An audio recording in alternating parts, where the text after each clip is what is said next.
Taste the Daily. Red alert கொடுத்த உடனே தேவையான முன்னெச்சரிக்கை நடவடிக்கை இந்த அரசு எடுத்திருக்கணும். அந்த அரசு அதை தவறிவிட்டது. திரு ஸ்டாலினுடைய அரசாங்கம் முன்னெச்சரிக்கை நடவடிக்கை எடுக்கப்படவில்லை. அதனாலதான் விழுப்புரம் மாவட்டம், இந்த கிருஷ்ணகிரி மாவட்டம், இந்த ஊத்தங்கரை, கோச்சமலையெல்லாம் மக்கள் பாதிச்சிருக்கிறாங்க. கடலூர்லையும் பாதிச்சிருக்கிறாங்க. ஆக இந்த அரசாங்கம் விழிப்புடன் செயல்பட்டிருந்தால் இந்த பாதிப்பு தவிர்த்திருக்கலாம். வெள்ள அரசியல்வாதி ராமதாஸ் அவர்கள் அறிக்கைக்கும் அவருக்கு வேலை வெட்டி இல்லைன்ற மாதிரி ஒரு கருத்தை பதிவு செய்யறாரு. ஒரு எதிர்கட்சி தலைவர் மக்களின் குரலா எதிர்கட்சிகள் செயல்பட வேண்டும். உங்களுடைய கருத்துக்கும் அவருடைய அந்த அவரு அளிக்கக்கூடிய பதில்கள் எப்படி பார்க்கப்படும்? ஏற்கனவே சொன்னேன், அதிமுக பிரதான எதிர்க்கட்சி மக்கள் பாதிக்கப்படுகின்ற பொழுது மக்களுடைய பிரச்சனையை அரசுடைய கவனத்தை கொண்டு வருவது எங்களுடைய பிரதான கடமை. அந்த கடமையில் நாங்கள் சரியா இருக்கிறோம். ஆனா நாங்க சொல்லுகின்ற பிரச்சனையை இந்த அரசு உள்வாங்கி கவனத்தில் எடுத்துக்கொண்டு பிரச்சனை தீர்க்கப்பட்டிருந்தால் ஒரு நல்ல அரசு கிடையாலாம். ஆனா எங்களுடைய பிரச்சனையே காது கொடுத்து கேட்க மாட்டேன் என்று சொல்லுகின்ற அரசாங்கத்தில் மக்களை பற்றி கவலைப்படாத அரசாங்கம்.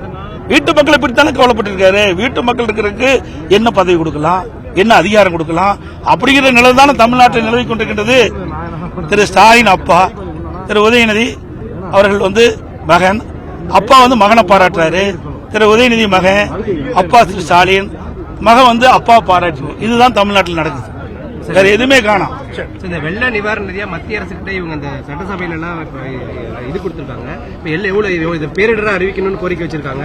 மத்திய அரசுக்கு நீங்க எதிர்கட்சிங்கிற பேர்ல என்ன? அதாவது ஒவ்வொரு முறையும் வெள்ள வருகின்ற பொழுது எல்லா ஆட்சியிலுமே இந்த நிவாரணம் வேண்டி மத்திய அரசாங்கத்தை நம்ம அறிக்கை தாக்கல் செய்வோம். அதன்படி பாதிக்கப்பட்ட தமிழ்நாட்டில் எந்தெந்த விதத்தில் விவசாயிகள் எப்படி பாய்ச்சிருக்கிறாங்க, பொதுமக்கள் எப்படி பாய்ச்சிருக்காங்க, வாகனங்கள்லாம் எப்படி பாய்ச்சிருக்கு, இதெல்லாம் கணக்கிட்டு உரிய முறையில் மத்திய அரசை அணுகி அவர்களுக்கு பாதிக்கப்பட்டவர்களுக்கு நிவாரணத்தை இந்த அரசு பெற்றுத் தருவது இந்த அரசினுடைய கடமை.